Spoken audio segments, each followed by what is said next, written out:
طارق بھی اس کے پیچھے ہی کمرے سے نکل گئے۔ تقریباً 15 منٹ بعد وہ ایک ٹرے میں چائے کی 2 پیالیاں رکھ کے واپس آ گیا۔ اس نے ٹرے میز پر رکھ دی، ایک کپ اٹھا کر سلیم کو دیا اور دوسرا خود اٹھا لیا۔ وہ صوفے بیٹھ کر چائے کی چسکیاں لینے لگا۔ رات کی سناٹے میں کبھی بھی پولیس کی سائرن آواز سنائی دی جاتی، جس کا مطلب تھا کہ اس علاقے میں ان کی تلاش جاری تھی، اور اب تک نہ جانے کتنے بے گناہوں کو پکڑ کر سلاخوں کے پیچھے بند کیا جا چکا ہوگا۔ انہیں بہرحال یہ اطمینان تھا کہ وہ فی الحال محفوظ تھے۔ پولیس یا انٹیلیجنس والی سوچ بھی نہیں سکتے تھے کہ وہ ایک ہندو کے گھر میں پناہ لیے ہوئے ہیں۔ طارق بابو محفوظ کے بارے میں سوچ رہا تھا۔ اس نے کنڈر میں جب بابو محفوظ کو کرسی پر بندھے ہوئے دیکھا تھا تو فوراً ہی سمجھ گیا تھا کہ وہ بے ہوش ہے۔ ان کے فرار ہونے کے بعد بابو محفوظ کے ساتھ نہ جانے کیا سلوک کیا ہوگا۔ ان درندوں سے کسی بھی بلائی کی توقع نہیں کی جا سکتی۔ میرا خیال ہے تم پلنگ پر سو جاؤ، میں یہاں صوفے پر لیٹ جاتا ہوں، طارق نے چائے کا خالی کپ میز پر رکھتے ہوئے کہا۔ ہاں 2 بج رہے، کچھ دیر آرام کر لینا چاہیے، سلیم نے دیوار گرد کلاک کی طرف دیکھتے ہوئے جواب دیا اور اٹھ کر پلنگ پر لیٹ گیا۔ پانڈے کا پستول ابھی تک اس کے پاس تھا جس سے اس نے طارق کی طرف اچھال دیا تھا۔ طارق نے صوفے پر لیٹ کر کمبل اپنے اوپر کھینچ لیا۔ سلیم تو کچھ دیر بعد سو گئے، لیکن طارق کی آنکھوں سے نیند کوسوں دور تھی۔ وہ کبھی بابو محفوظ کے بارے میں سوچنے لگتا اور کبھی اس مشن کے بارے میں۔ مشن کے بارے میں بابو محفوظ کو کچھ علم بھی نہیں تھا۔ وہ کوئی اور تھا جس نے ان کی رہنمائی کرنی تھی، لیکن وہ کون تھا؟ کیا وہ بھی بابو محفوظ کی طرح انٹیلیجنس کی نظروں میں تو نہیں تھا؟ وقت دھیرے دھیرے رینگتا رہا اور رات بھر وقفے وقفے سے پولیس سائرن کی آوازیں فضا میں گونجتی رہی۔ کبھی یہ آوازیں بہت دور سے آتی محسوس ہوتی اور کبھی قریب سے۔ سائرن بجاتے ہوئے پولیس کی گاڑیاں کم سے کم 3 مرتبہ اس بنگلے کے سامنے والی سڑک پر سے گزری تھی۔ صبح 4 بجے کے قریب اس کی آنکھ لگے۔ جب سلیم نے اسے جگایا تو 7 بج رہے تھے۔ وہ انگڑائی لے کر اٹھ گیا۔ وہ کہاں ہے پانڈے؟ طارق نے سوالیہ نگاہوں سے سلیم کی طرف دیکھا۔ کچن میں ہمارے لیے بیڈ ٹی تیار کر رہا ہے، سلیم نے مسکراتے ہوئے جواب دیا۔ تھوڑی دیر بعد پانڈے چائے لے کر آ گیا۔ اس نے ان دونوں کو ایک کپ دیا اور اپنا کپ لے کر خود بھی وہیں بیٹھ گیا، اور پھر بیڈ ٹی کے بعد ناشتہ بھی پانڈے کو ہی تیار کرنا پڑا۔ ناشتہ وغیرہ سے فارغ ہو کر 9 بجے کے قریب وہ جانے کے لیے تیار ہو گیا۔ رات کو میں نے جو کچھ کہا تھا اسے ذہن میں رکھنا پانڈے، طارق نے اسے مخاطب ہوتے ہوئے کہا۔ ایسا نہ ہو کہ اپنی بیوی بچوں کے ساتھ ہی اپنی زندگی سے ہاتھ دھو بیٹھو۔ اطمینان رکھو، میری طرف سے ایسی کوئی بات نہیں ہوگی، پانڈے نے جواب دیا۔ پھر چند لمحوں کی خاموشی کے بعد بولا، رات کو میں ایک بات نہیں پوچھ سکتا، میری پتنی اور بچے کیسے ہیں؟ عورتوں اور بچوں کو نقصان پہنچانا ہم مسلمانوں کا شیوا نہیں ہے۔ تمہاری پتنی اور بچے خیریت سے، اور وہ اس وقت تک خیریت سے رہیں گے جب تک تم شرافت کا مظاہرہ کرتے رہو گے، طارق نے جواب دیا۔ پانڈے مزید کچھ کہے بغیر باہر نکل گیا۔ طارق اور سلیم کمرے کی کھڑکی سے دیکھتے رہے۔ چند منٹ بعد سفید رنگ کی ایک سیڈان گراج سے نکل کر بیرونی گیٹ کی طرف بڑھتے ہوئے نظر آئی۔ گیٹ کے قریب پہنچ کر سیڈان رک گئی۔ پانڈے نیچے اترا، اس نے گیٹ کھولا، سیڈان باہر نکل کر پھر نیچے اترا اور گیٹ بند کر کے سیڈان میں بیٹھ گیا، اور سیڈان حرکت میں آ کر سڑک پر دائیں طرف گھوم گئی۔ ان دونوں کے پاس کرنے کے لیے کوئی کام نہیں تھا۔ سب سے پہلے انہوں نے گھوم پھر کر مکان کے تمام کمروں کا جائزہ لیا اور پھر اسی کمرے میں آ گئے۔ پانڈے کی واپسی شام 7 بجے ہوئی تھی۔ طارق نے اسے سب سے پہلے بابو محفوظ کے بارے میں سوال کیا۔ میں نے آج شام 4 بجے اپنے دوست سب انسپکٹر سے رابطہ قائم کیا تھا، پانڈے نے اسپورٹ لہجے میں جواب دیا۔ تمہارا دوست بڑا پس پسا نکلا، مجرموں اور ملک دشمنوں کے ساتھ تم پولیس والوں کا رویہ سمجھ سکتے ہو۔ بابو محفوظ پولیس کے چند ہاتھ بھی برداشت نہ کر سکا۔ اس کی لاش اس وقت اسپتال کے مردہ خانے میں پڑی ہے۔ پولیس نے کل رات شیر علی نامی ایک بوڑھے کو بھی گرفتار کیا تھا، وہ بھی بابو محفوظ کا ساتھی تھا، وہ بھی شاید آج رات ہی ان کا مہمان ہو۔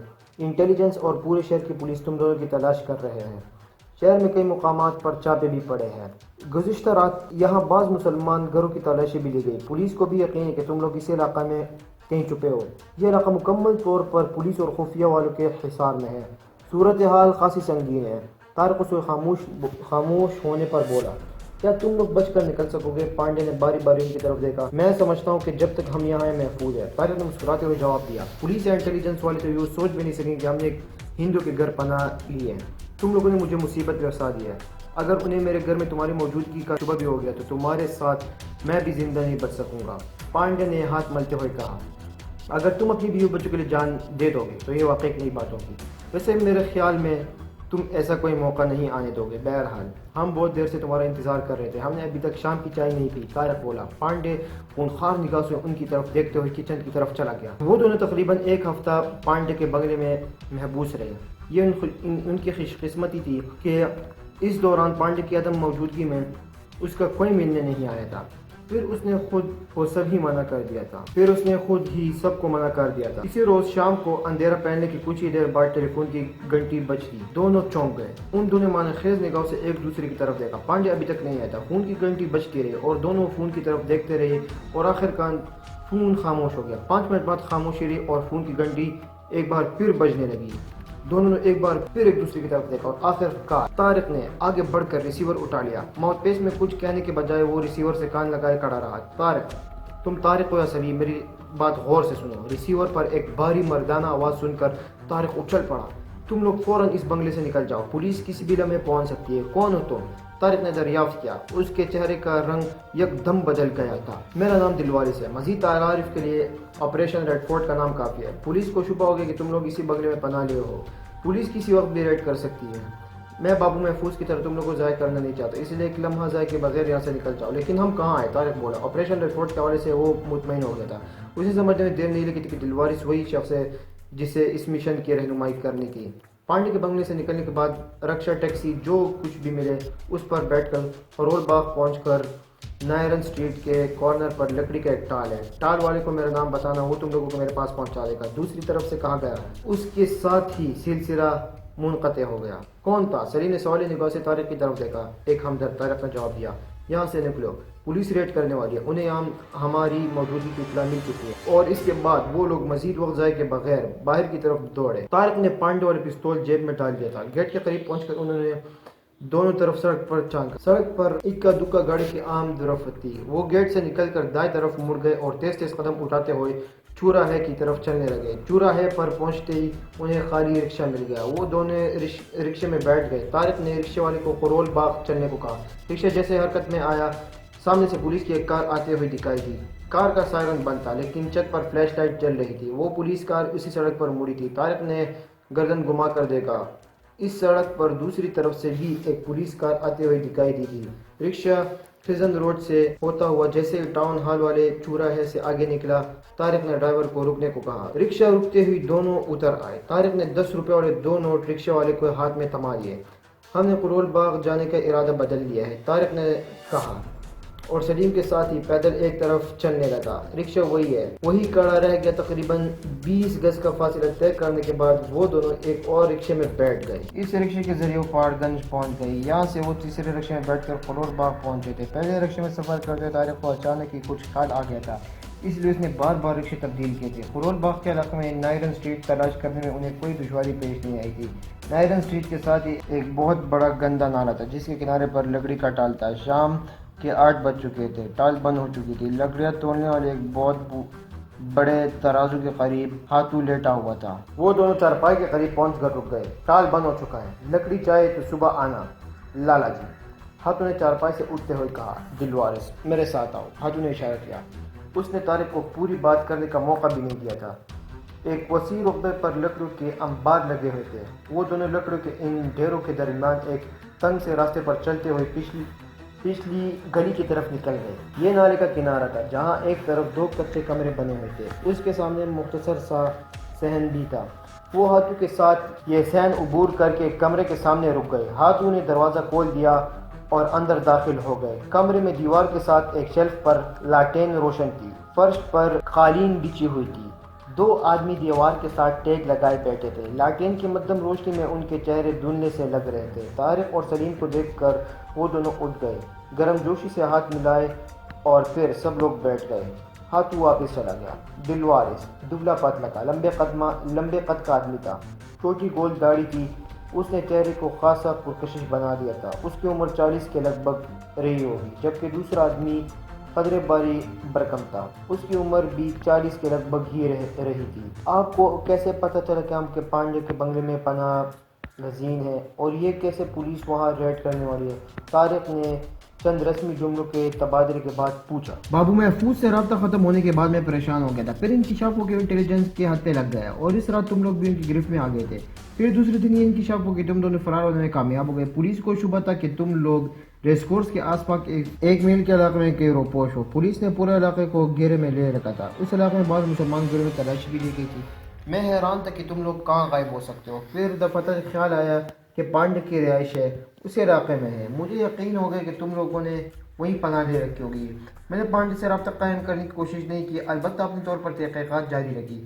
تم لوگ اگرچہ کبھی بھی بنگلے سے باہر نہیں نکلے، لیکن پانڈے کے عدم موجودگی میں بنگلے کے بعض کمروں میں روشنی سے یہ اندازہ لگایا جا سکتا تھا کہ وہاں کوئی موجود ہے۔ محلے والے کو بھی شاید یہ شبہ ہو گیا تھا کہ بنگلے میں کوئی موجود ہے۔ انہوں نے پولیس کو اطلاع کر دی اور مجھے بروقت اس کا پتہ چل گیا۔ پولیس وہاں ریڈ کرنے والی ہے۔ میں نے فوراً ہی فون کر دیا۔ اگر تم کال ریسیو نہ کرتے تو اس وقت شاید صورتحال مختلف ہوتی۔ بہرحال تم لوگوں کا تعاقب تو نہیں ہوا؟ دلوارس نے آخر میں پوچھا۔ ہم لوگوں نے 3 جگہوں پر رکشے تبدیل کیے۔ میں دعوے سے کہہ سکتا ہوں کہ ہمارا تعاقب نہیں کیا گیا، طارق نے جواب دیا۔ ہاں تو ان کے لیے چائے لے آیا۔ ان کے سامنے چائے رکھنے کے بعد وہ واپس چلا گیا۔ چائے کی چسکیاں لیتے ہوئے ان کی گفتگو بھی جاری رہی۔ مشن کے بارے میں ابھی تک تاریکی میں ہے۔ آخر ہمیں پتہ تو چلے کہ ہم کس مقصد کے لیے یہاں بھیجا گیا، طارق نے چائے کی چسکی لیتے ہوئے کہا۔ ایسا سیکورٹی نقطہ نظر سے کیا گیا، دلوارس نے جواب دیا۔ یہاں کی صورتحال تمہارے سامنے ہے۔ یہ مشن ہماری زندگی سے زیادہ اہم ہے۔ میں نہیں چاہتا کہ اگر کوئی پکڑا جائے تو تشدد و تحت کی مشن کا راز فاش کر دے، اس لیے جب تک حالات پرسکون نہیں ہو جاتے اس مشن کے بارے میں کچھ نہیں بتایا جا سکتا۔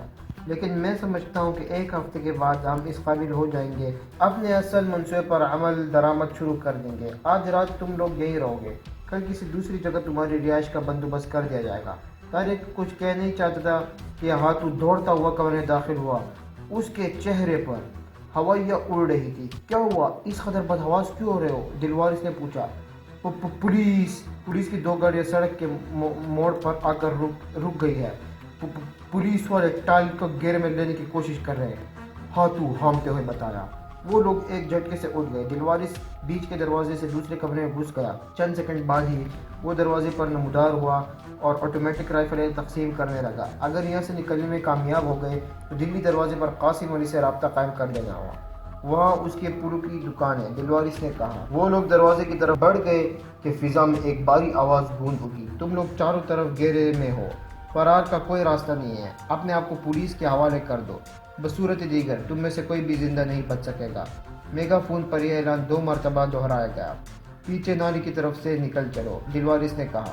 وہ لوگ کمرے سے نالی کی طرف بڑھنے لگے۔ وہ جیسے ہی نالی کے کنارے پر پہنچے، نالی کی طرف ایک شعلہ سا چمکا اور فضا فائر کی آواز سے گونج اٹھی۔ گولی دلوارس کے سر سے اوپر گزر گئی۔ وہ نیچے گر کر منقری آڑ میں لیٹ گئی۔ یہ پہلا فائر تھا۔ اس کے بعد چاروں طرف فائرنگ ہونے لگی۔ وہ چاروں طرف سے گھیرے میں لے جا چکے تھے۔ طارق اور اس کے ساتھیوں نے بھی فائرنگ شروع کر دی۔